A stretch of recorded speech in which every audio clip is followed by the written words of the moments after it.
Talvez a maior consequência de ter crescido com TDAH foi ter aprendido a se olhar como alguém defeituoso. Eu acredito que nem seja a desatenção. Imagina que você errava e vinha uma voz na tua cabeça. Olha lá eu de novo, eu vou falhar, eu não vou conseguir, isso não vai dar certo, eu sou um desastre, alguma coisa tem de errado comigo. E isso começa sendo mensagens que as pessoas falavam para você, mas aos poucos isso passa de ser coisas que as pessoas falavam e acaba se tornando a sua própria voz interna. Esse é o terceiro vídeo sobre TDAH. No primeiro vídeo a gente falou sobre alguns sintomas, algumas situações despercebidas que você pode ter passado na tua infância. Se você tem TDAH, comentários, mecanismos de defesa, coisas que foram acontecendo na tua vida e que pode até ter passado de forma despercebida. E aí nós temos o segundo vídeo que a gente fala dos esquemas que a gente acabou adquirindo, os esquemas mentais, crenças ruins a nosso respeito por causa dessas situações sociais ou por causa dessas situações de conflito mesmo cognitivo, de confusão cognitiva, de falta de amparo, enfim. Nesse segundo vídeo a gente aborda isso. E esse terceiro vídeo nós vamos abordar aquela lacuna que fica, né? O que fazer com tudo isso? Qual a prática, né? Qual exercício fazer? E antes da gente pensar em coisas nesse sentido, eu preciso fazer com que tu entenda o que faltou. Será que dava para fazer diferente? E se você tivesse recebido exatamente o que você precisava, que não era mais cobrança, não era passar mais vergonha, não era alguém te cobrando, fazendo você se sentir cada vez mais errado, mas o que faltava era alguém que realmente entendesse esse cérebro e buscasse ali te ajudar nesse sentido. Porque isso não ia mudar o fato de você ter TDAH, isso não ia mudar. Mas isso poderia ter ajudado a mudar completamente a visão que você tem de você mesmo hoje. Então, para a gente olhar o que faltou, vamos olhar pela visão tradicional, como poderia ter sido o desenvolvimento dessas necessidades emocionais numa criação tradicional, numa criação ali com pessoas neurotípicas, e vamos fazer ali como é que poderia ser em crianças neurodivergentes, respeitando a importância da necessidade que a gente vai falar. Por exemplo, a necessidade de apego, a necessidade de vínculos. A necessidade de apego, ela vai começar com nossos pais ou cuidadores, eles vão iniciar esse processo e depois a gente vai passar esses vínculos para amigos, comunidade, parceiros românticos, enfim. E para pessoas neurotípicas, esse apego, ele vem daquela conexão de olhar nos olhos, fazer interações, ter interação frequente, ter expressão emocional, ter esses comportamentos que a gente mais ou menos conhece. Para pessoas neurodivergentes, esse vínculo ele vai ser de outra forma, feito de uma forma saudável. Por exemplo, nem tanto buscando esse contato visual, mas aquela presença constante, aquela presença ali enquanto está tendo aquelas brincadeiras paralelas. As interações não precisam ser tão frequentes assim. A percepção da comunicação não precisa ser apenas a falada. Pode ser outras comunicações, como uma linguagem não verbal, um certo silêncio, uma comunicação diferente. Para a gente ter uma conexão legal, para a gente fazer vínculo, para a gente ter uma sensação de apego, o objetivo não é a pessoa ter comportamentos socialmente aceitos ou comportamentos de interação que todo mundo acha que é certo, mas é a pessoa se sentir segura, compreendida, valorizada. E agora na necessidade 2 de autonomia e competência, vem daquela necessidade da pessoa desenvolver uma crença, né, separada ali de que ela tem capacidade para lidar com seus problemas, com seus desafios. Então é natural que aos poucos a pessoa ela vai desenvolvendo isso, se ela tem espaço para ir desenvolvendo, ela ganha as orientações e ela vai absorvendo. Para pessoas neurodivergentes acontece uma situação que impacta muito essa percepção e o suprimento dessa necessidade, que é pela pessoa precisar de muitos recursos, às vezes precisar de adaptações. Por exemplo, né, a pessoa precisa de uma sala isolada para poder se concentrar, ela precisa de adaptações próximo de uma janela, ou ela precisa, enfim, de adaptações até de hoje em dia, né, de aplicativos para ajudá-la a lembrar, para ajudá-la a fazer alguma coisa, ela precisa ali de ferramentas. Isso causa uma sensação ou causa uma percepção em outros de que a pessoa não está se desenvolvendo, não está desenvolvendo a sua autonomia, que ela não tem condições. E na prática, necessitar dessas acomodações, necessitar disso e começar a usar isso é uma forma de autoconhecimento. Porque usando até uma metáfora, né? Uma pessoa que precisa usar a cadeira de rodas, ela é competente usando a cadeira de rodas. E é mais ou menos isso. A outra necessidade, que é a liberdade de expressar necessidades e sentimentos, Para um desenvolvimento saudável, é muito importante que a pessoa consiga desenvolver essa parte, consiga até desenvolver a sua própria autenticidade. Para uma pessoa neurodivergente, no caso o TDAH, que é o nosso tema, ela escuta muitos comentários, que ela é muito sensível, que ela é muito intensa, que ela é muito demais, que ela é muito inquieta. Então tudo isso vai fazendo com que ela vá reprimindo esses sentimentos. E isso não é interessante, e o certo é a gente entender que toda comunicação é válida. Até como eu estava falando, o silêncio, uma grande expressão emocional, uma comunicação até escrita. Às vezes a pessoa prefere escrever, usar alguns recursos, né? Usar as emojis, uma figurinha. No caso, por exemplo, né, do autismo, a pessoa tem o stimming, ou a ecolalia, ou até a fala literal. Então, tudo isso é a comunicação, tudo isso é comunicação. Depois a necessidade de espontaneidade, de brincadeira, né? Todo mundo tem direito a brincar. Até adultos também precisam se divertir, precisam extravasar. E para uma criança com TDAH, às vezes ela foi bastante podada, né? Ela foi bastante contida por toda aquela energia, ou até aqueles interesses, aquele hiperfoco, foi um pouco podado também, mas esses hiperfocos, eles são válidos. Até as brincadeiras repetidas, as interações que se repetiam muitas vezes também era válido, não precisava de punição ou de repressão. E a outra necessidade, que é de limites realistas, nesse caso a gente vai precisar de estruturas, vai precisar de orientação para criar estruturas, não de punição, de ficar tentando fazer com que a pessoa tenha aquele comportamento que se acha socialmente aceito, se acha normal, porque isso na prática não ajuda, não cria autonomia e ainda vai criando várias crenças ruins a seu respeito. Então a gente pode pensar em alguns conceitos legais da gente manter. Por exemplo, pensar que as pessoas elas entendem mais do que elas expressam e que o comportamento também é uma comunicação. Que toda comunicação é válida, né? Mesmo que seja aquelas que a gente já comentou. Diferença não é déficit e você não é uma coleção de defeitos, de falhas, né? O próprio TDAH, o próprio autismo, né, que a gente está falando da neurodivergência, tem pontos fortes, bem interessantes, tem pontos fortes, o hiperfoco, criatividade, a honestidade, até, né, aquela coisa dos padrões, de reconhecer padrões no autismo. Então, assim, a gente tem pontos fortes, a gente não precisa ter esse olhar. Outro ponto é que mudanças ambientais importam mais do que algo extremamente psicológico, doído, sofrido, dramático. Então, a gente pode primeiro partir desse ponto. Também respeitar essas necessidades, por exemplo, né, preciso de um ambiente mais calmo, eu preciso sair um pouco mais cedo dessa festa, preciso de um ambiente que tenha um pouco de paz para mim, preciso ficar, né, numa sala mais afastada, enfim, ter respeito por isso. Entender às vezes que o cérebro ele não funciona errado, ele funciona diferente nesses casos. Gostar dos seus interesses, né? Ter paixão pelos seus interesses. Até a gente vai falar como se conectar com a nossa criança feliz, vai também se permitir se conectar com esses interesses. Pensar que esses desafios até, né, da organização, da função executiva não te deixam uma pessoa mais preguiçosa. E precisar de recursos ali para te ajudar também não te deixa mais fraco. E pensar até por que eu não mereço uma certa compreensão das pessoas. A gente até já falou no outro vídeo, né, de ter como se fosse um conselheiro neurotípico na cabeça, né, de saber que alguns contextos eles vão precisar, alguns contextos como entrevista de emprego, um trabalho, alguma situação ali que tu precisa ter pontualmente um comportamento específico, a gente pode ter esse conselheiro neurotípico para dizer o que seria mais adequado você fazer naquele momento. A gente já tem mais ou menos uma noção.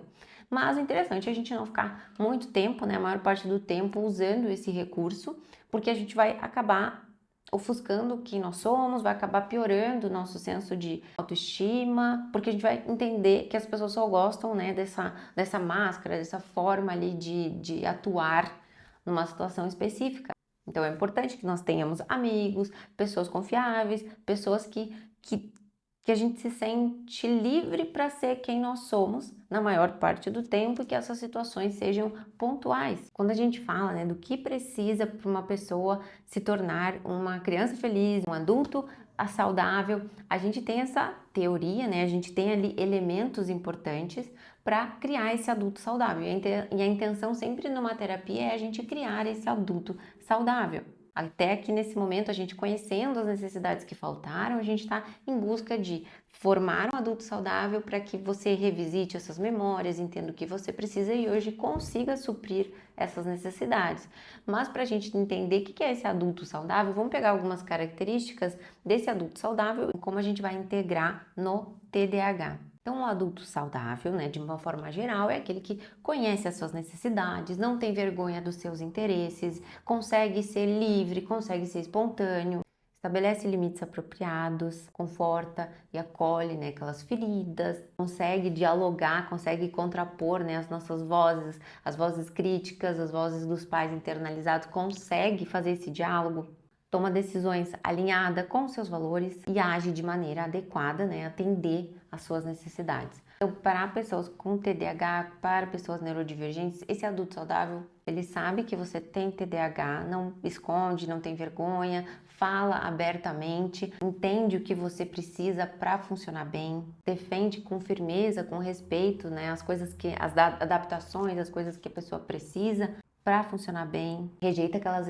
exigências do nosso próprio eu que é hiperdemandante, o nosso próprio eu que é muito crítico, rejeita essas exigências para parecer normal e tem uma visão realista da situação. Esse adulto saudável também vai escolher pessoas, vai escolher relacionamentos, ambientes que acolham, que respeitam tudo isso, vai validar as suas dificuldades sem vergonha, sem peso e vai ter respeito ali pelos seus interesses, pelos seus pontos fortes. E esse adulto saudável, a gente vai sempre adquirir ele com o quê? Com uma autocompaixão, com um ambiente confortável, você se tornando um ambiente confortável ali para suas dificuldades. Os relacionamentos também que a gente tem, relacionamentos saudáveis, com pessoas legais, com pessoas que deixam a gente ser livre para ser quem nós somos, também ajuda a gente a curar certos traumas, né? Integrar essas novas percepções e às vezes até nos ajudam a colocar em prática ali algumas coisas que a gente está percebendo.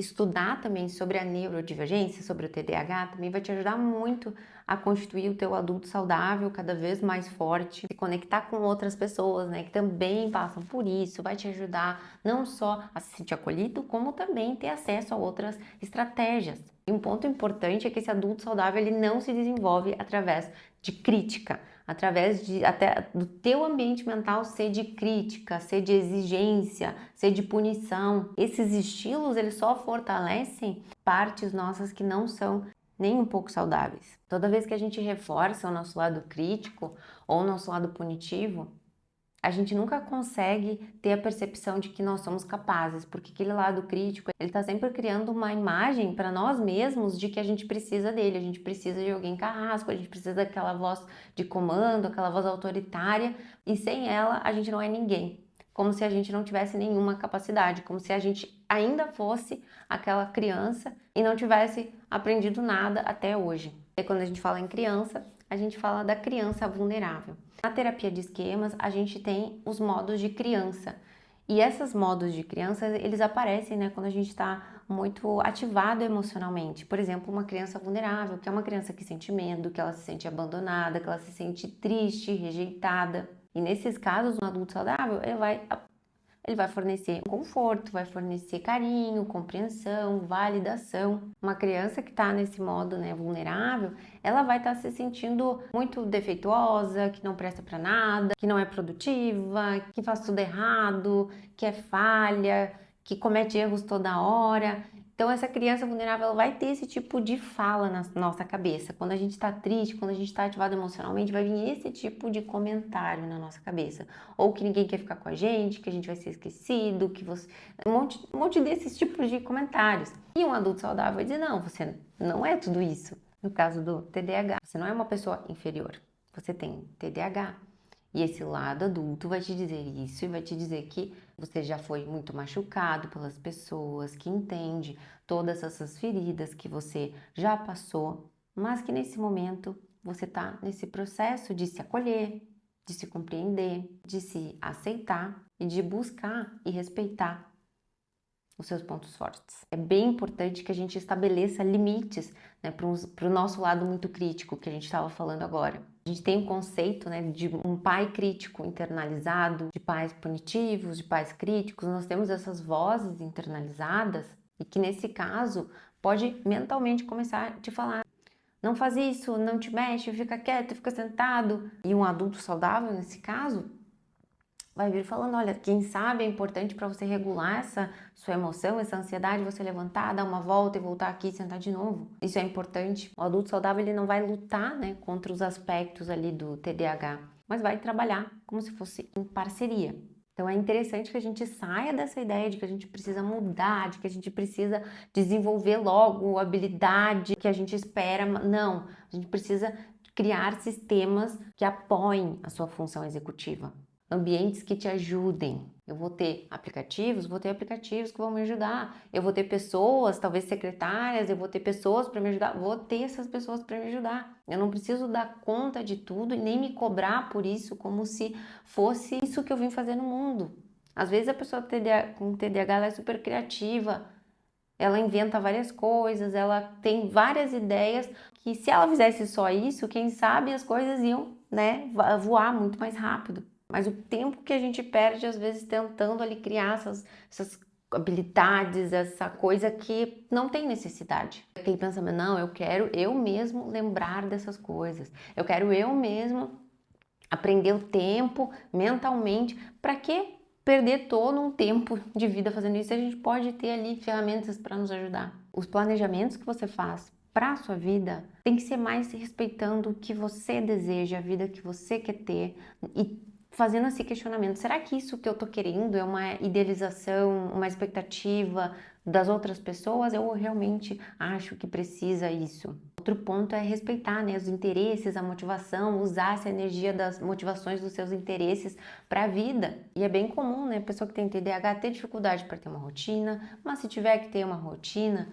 que seja uma rotina que ajude, uma rotina que seja mais de acordo com o que você acha importante, não o que as pessoas dizem que é importante. As pessoas com TDAH também às vezes têm dificuldade de ter uma agenda, tem dificuldade até às vezes de ter um caderno. Enfim, você vai ter que arranjar o jeito que para você funciona. Olha para a tua história, veja na essência o que funcionou para ti e para de se cobrar ali de ter as mesmas formas de autocontrole ou de organização que todo mundo. E até como lembrete, né? Se em algum momento tu vai buscar ali por uma coisa mais rígida, não, eu quero ter essa rotina, eu quero fazer, enfim, esse passo a passo, ok, comece, mas também dê espaço para flexibilidade no meio de uma rigidez. Só para você, né, lembrar que você, por ter muitas memórias, né, de coisas que não deram certo ou de pessoas que falaram coisas ruins a teu respeito, comentários, você vai ser uma pessoa mais sensível a se frustrar se algo ali de um planejamento não deu certo. Então já te deixo esse recado, esse lembrete, que tudo que a gente começa novo, a gente passa um trabalhinho ali até se concretizar. Então é bem natural a gente começar um negócio e acabar perdendo o ritmo e depois voltar. Eu digo nas sessões uma percepção, né, que a gente às vezes idealiza uma rotina, horários e tudo mais, porque a gente vem de um ambiente, às vezes, de colégio, que era muito estruturado, tinha um cronograma, tinha uma grade de horário, a gente tinha um cronograma do ano inteiro, a gente recebia aquilo e nós não nos preocupávamos com o conhecimento como um todo. A gente não estava pensando, nossa, o que eu vou aprender até o final do ano? Não, nós tínhamos pessoas que nos cobravam estar lá todos os dias, no mesmo horário, e falavam, ó, você vai estudar isso aqui para a primeira prova. Aí depois da primeira prova, a gente esquecia tudo e ia para a segunda. E aí tinha pessoas ali rigidamente nos cobrando, estando responsáveis ali para que tudo dê certo. E aí hoje na nossa vida pessoal, nós temos que fazer isso por nós mesmos. Então é muito complicado a gente fazer isso. Muitas pessoas trabalham em empresas e a empresa tem toda uma organização, tem um monte de pessoas e tudo mais, mas quem trabalha de home office, às vezes não tem toda essa estrutura, não tem pessoas cobrando, não tem pessoas, né, dizendo agora é isso, agora não tem. Então, fazer tudo isso tem que ter muita estrutura e paciência e compreensão consigo mesmo. Então, partindo para uma prática, assim, todo dia é interessante que você olhe para o seu ambiente, veja se ele está bom, se ele está agradável, se está interessante para você começar ali o seu momento de planejamento, de produtividade. Às vezes você vai ter que até, para você produzir, a gente tem o ChatGPT hoje em dia para te ajudar até a pensar numa rotina, porque a gente sabe que o TDAH ele vai ter uma dificuldade de pensar o que é prioridade, o que não é prioridade. Às vezes a pessoa fica muito travada ali no que é prioridade, a gente pode usar esses recursos hoje em dia.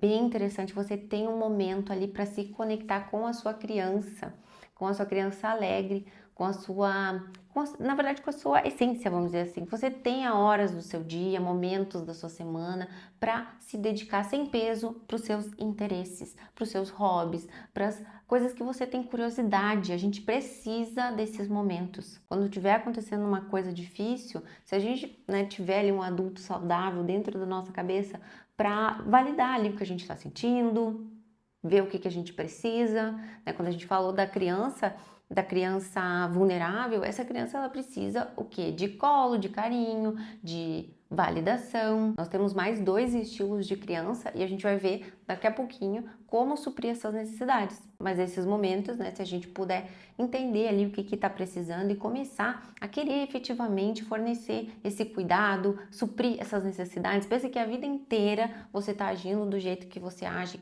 sendo crítico, sendo invalidante, sendo punitivo, e agora a gente vai tentar algo diferente. Vamos ver no que vai dar. É bem interessante que a gente faça sempre um planejamento ali, domingo, planeje as coisas, principalmente, né, se você trabalha de home office, mas planeja, quanto mais organizado, quanto mais, assim, a gente pensar nas dificuldades, principalmente, assim, de ambiente, essas coisas assim, melhor vai ser. A gente sabe o quanto o prazo, cobrança, essas coisas assim, acabam dificultando muito o funcionamento das funções executivas ali para um TDAH. Então, se a gente pudesse planejar, né, eu falo isso, eu acho bem importante, mas tem domingos que para mim, por exemplo, eu não tenho TDAH, mas é bem interessante, né, fazer um planejamento e às vezes não consigo fazer.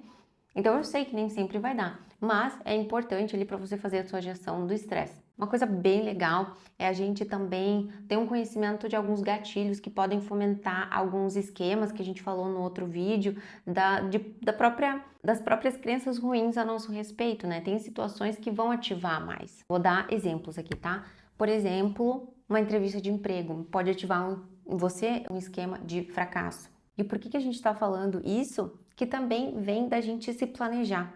Quando a gente vai estar nessas situações, possivelmente a gente vai ativar esses gatilhos e a gente tenha uma certa noção de que isso vai acontecer e que a gente consiga pensar um pouquinho melhor antes de só reagir. Então, por exemplo, eventos sociais pode ativar um esquema de isolamento social, algum problema no relacionamento vai ativar algum esquema ali de abandono, pode ativar uma consulta médica, esquema de vulnerabilidade ao dano e doença, provas, avaliação de desempenho, tirar a carteira de motorista, pode ativar ali um esquema de padrões inflexíveis, de hipercriticismo. Lembrando que nesse canal a gente tem vídeo de vários esquemas aqui, se você botar o nome dos esquemas, eu tenho playlist também de vários esquemas aqui, se você tiver dúvida pode deixar aqui nos comentários, também me ajuda a produzir novos conteúdos. A gente também vai ter gatilhos interpessoais, que é quando pessoas, grupos, né, alguma interação social ali pode nos fomentar ali, alguns desafios. Por exemplo, né, uma figura de autoridade pode ativar um esquema de subjugação. Novos relacionamentos pode ativar novamente o esquema de abandono, como também desconfiança. Algum amigo cancelando algum plano pode ativar ali um esquema de isolamento social, um esquema de abandono. Críticas, um esquema de defectividade. A gente também pode ter alguns gatilhos internos. Quando a gente se sente muito sobrecarregado, a gente pode ativar um esquema de vulnerabilidade. Quando a gente percebe que cometeu algum erro, né, a gente se sentir mal e ativar esquema de punição, de fracasso. E também, assim, né, tá desejando ali uma compreensão, uma conexão de alguém e não acontece, pode ativar um esquema de privação emocional, né, que é a ideia de que ninguém consegue suprir as nossas necessidades emocionais. Tem alguns gatilhos que são temporais, é do tempo mesmo. Aniversário, datas, marcos importantes, datas comemorativas, passar na faculdade, até entrar na faculdade, né, ativar ali aquelas memórias de dificuldade escolar. Essas mudanças importantes na vida também não é que ajudam, né, mas ativam alguns esquemas. E é importante a gente estar com uma noção disso. E quando tudo isso acontece, mesmo que nós estejamos conscientes, nós temos uma forma de nos defender, né? A gente tem um estilo de enfrentamento disso, que na terapia do esquema a gente fala que tem como se fosse uma forma que a gente ativa um captulador complacente, uma rendição, quando a gente aceita aqueles sentimentos. A gente tem uma evitação, a gente tem um protetor desligado, a gente tem um hipercompensador. Então, quando tudo isso acontece, a gente pode ativar, enfim, ramificações, né? Mas a gente ativa um modo de defesa quando a gente se sente abandonado, a gente pode querer se vingar e ativar esse modo ali de ver que os conteúdos vão ficando cada vez mais complexos, né? Mas uma criança zangada, a gente quer se vingar, a gente quer expor aquela raiva. A gente pode querer se desligar, usar substância, ver série, se distrair, e a gente pode simplesmente aceitar, né, aqueles sentimentos e se entregar e não conseguir nem lutar, não conseguir nem reagir. Por exemplo, né, tem um esquema de fracasso, ele ativa e eu nem tento nada, aceitei. Ou até para hipercompensar, usando o esquema de fracasso, né? Eu tenho esquema de fracasso, daí eu vou lá e eu faço muito, estudo muito, desenvolvo até um perfeccionismo para me defender desse esquema. Mas no fim da história, né, a gente acaba sendo guiado ainda pelo esquema, a gente acaba retroalimentando aquele esquema, né? Vamos supor, né, quanto mais eu acho que eu preciso me esforçar muito, ser perfeccionista, quanto mais eu vou desenvolvendo esse lado crítico, mas eu acredito que eu preciso disso, porque eu não tenho capacidade. Então, sempre um esquema ele vai se retroalimentar. Como assim, Júlia? Vou dar exemplos práticos agora. No isolamento social, a crença é que eu não me encaixo, que eu não pertenço. Aí o gatilho vem, que é um evento social. Aí a nossa resposta ali de evitação vem e a gente rejeita aquele convite. Aí no fim da história, nenhuma interação acontece e aí isso acaba reforçando a nossa crença de eu sou sozinho mesmo, eu sempre acabo ficando sozinho, não pertenço. E isso vai se retroalimentando. Esquema de abandono. A pessoa tem um parceiro, né? Aí ela tem a crença que que eu sou abandonável, as pessoas vão me abandonar, vão me trocar, enfim. Aí o parceiro se afasta um pouco e ela começa a testar aquela relação, ou pode se tornar super andante, super controladora. E aí nesse momento, com tudo isso, pode ser até que o parceiro realmente se afaste. E aí acaba gerando ali o resultado da crença mais uma vez. E aí quando a gente fala do TDAH, vamos ver, né, como é que a gente se retroalimenta nessas situações. E no TDAH, vou dar um exemplo assim, a pessoa mantendo o fracasso, né? Ela tem dificuldade de iniciar as tarefas, aí surge aquele medo de falhar, ela não começa, a tarefa ela não é feita, ela não é concluída e acaba reforçando todas as crenças. Nesse momento que a gente está ferido, que a gente está ativado, que a gente está com as crenças ali gritando, né? A gente ativa os modos de crença, que eu já falei, né? Crença vulnerável. Então, a crença vulnerável, ela se sente desamparada, sozinha, abandonada, ela se sente até pequena, precisando muito de ajuda, de auxílio, de conforto, de proteção. Olhando mais profundamente, ela tá com medo, ela tá assustada, muitas vezes envergonhada, solitária. E para pessoas com TDAH, essa criança vulnerável, ela coleciona várias experiências. De muitas vezes ter se sentido diferente, rejeitada de grupos, excluída, intimidada, sentindo não compreendida, né, pelos pais nem pelos professores, se sentindo defeituosa, com o sentimento de que tentou muito se aproximar das pessoas e que às vezes não deu muito certo. Como é que esses diálogos começam a aparecer na nossa cabeça? Essa criança começa a aparecer? Eu não entendo o que tem de errado comigo. Ninguém gosta de mim. Eu só queria que alguém me entendesse. Estou tentando tanto, mas continua dando tudo errado, eu continuo fracassando. Tô com medo e eu já não sei mais o que fazer. Tem alguma coisa de errado comigo. Então, quando essa criança ela é ativada, essa criança ela precisa de compaixão, de cuidado, de proteção e não de crítica, de punição, de um monte de exigências. Essa parte ela carrega, né, uma dor muito profunda, ela precisa ser acolhida. Depois a gente vai para a criança raivosa. Pensa, né? Às vezes acontecem essas coisas, a gente fica irritado, a gente quer se vingar, a gente quer bater em alguém, quer fazer a outra pessoa sentir a mesma dor, pagar o mesmo preço. E isso vem do quê? Da raiva das necessidades da pessoa não ter sido atendida. Também vem de abusos, de injustiça, até de maus tratos. A criança vulnerável sente a tristeza, essa sente uma fúria. E essa fúria é por causa das experiências reais que ela passou, de muito sofrimento, às vezes de injustiça, de abuso, de bullying, enfim. Pensa, né, que somado no TDAH, a desregulação emocional, que a pessoa ela vai ter essa desregulação emocional, mas também a sensibilidade à rejeição, Tem momentos que vai ser uma explosão e que, obviamente, era ali uma confusão entre as pessoas. Essa criança interna ali que tá irritada, ela tá pronta para atacar, ela tá pronta para se defender, ela tá indignada, ela tá revoltada. E o que essa criança precisa mesmo? Ela precisa de um ambiente seguro para expressar essa raiva sem julgamentos. Ela precisa da validação de que essa raiva faz sentido, precisa às vezes desenvolver limites que protejam essa pessoa. Às vezes até, né, uma avaliação ali, se, poxa, está acontecendo maus tratos, o que está acontecendo, um suporte, uma orientação, às vezes até sentir, né, que alguém realmente está defendendo.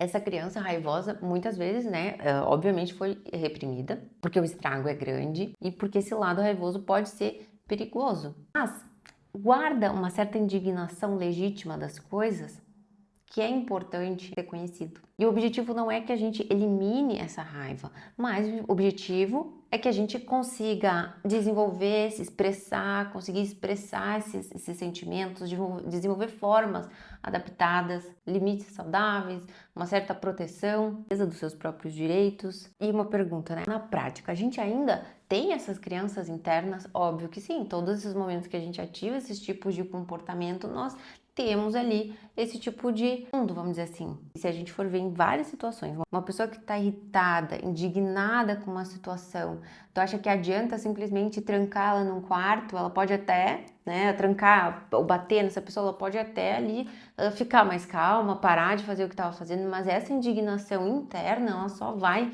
ser elaborada, ela só vai ser sentida, ela só vai ser expressada quando alguém vier ou quando alguém vier e validar o que ela está sentindo. E validar, eu sei que em muitas situações, né, já se tornou um pouco, sei lá, pejorativo, não sei se é essa palavra, mas validar é alguém ouvir, dizer, não, realmente, né, foi uma injustiça, isso aconteceu, ver que a pessoa não tá vivendo um mundo só na cabeça dela, sabe? Tá, mas isso é passar a mão por cima? Não quer dizer isso, mas quer dizer que vai haver um momento onde a pessoa vai conseguir expressar o que ela está pensando e que seria interessante alguém entender esse lado, porque é isso que essa criança precisa.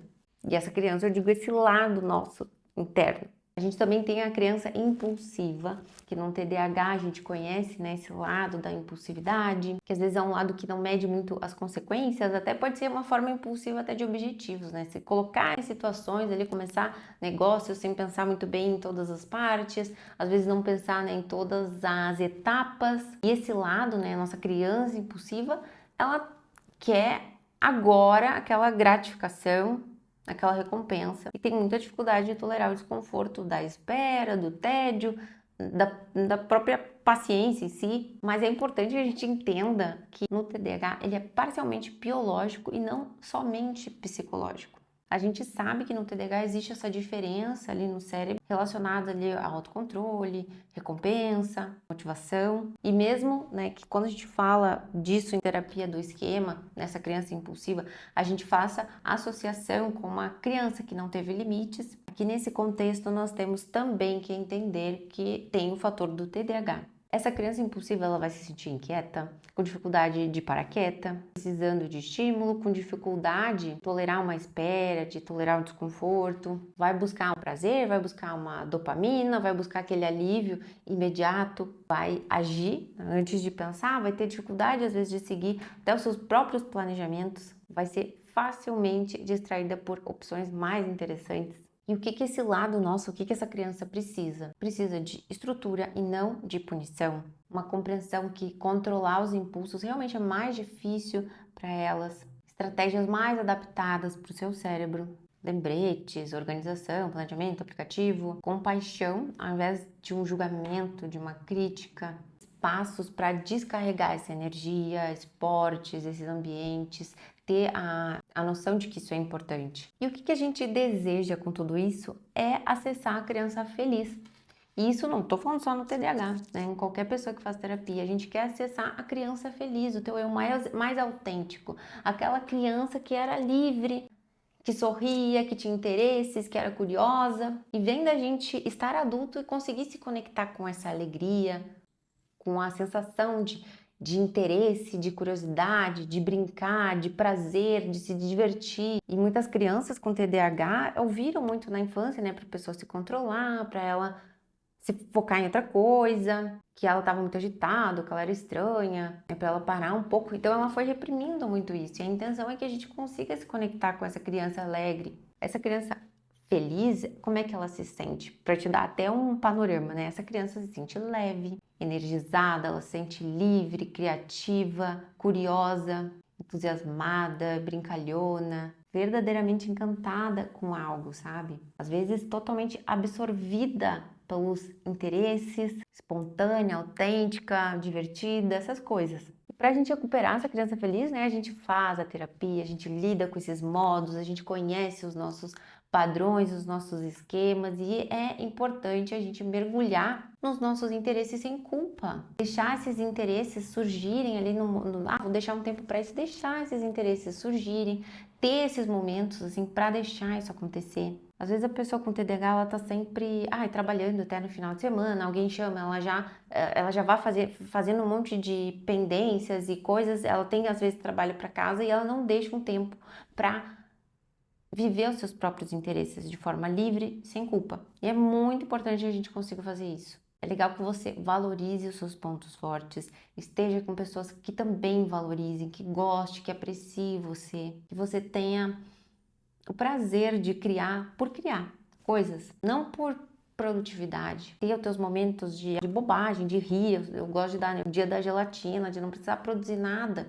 só dar risada, ser leve, se conectar com grupos que também têm os interesses que você tem. Investir, às vezes investir dinheiro, investir tempo em atividades que você goste.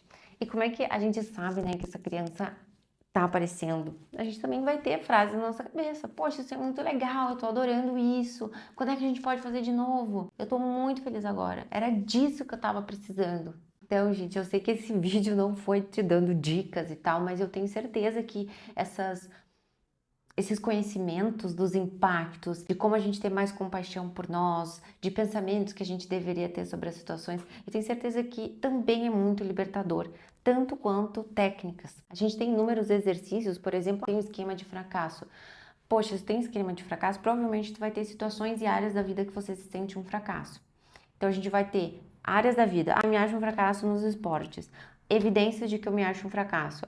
Porque, vou dar uma minha, né? Porque eu era a última a ser escolhida nos times quando era criança. E evidências contraditórias. Não era em todos os esportes que isso acontecia. E eu já pratiquei outros esportes até agora, já sou uma adulta. Então a gente também tem várias orientações e técnicas para cada esquema e por aí vai.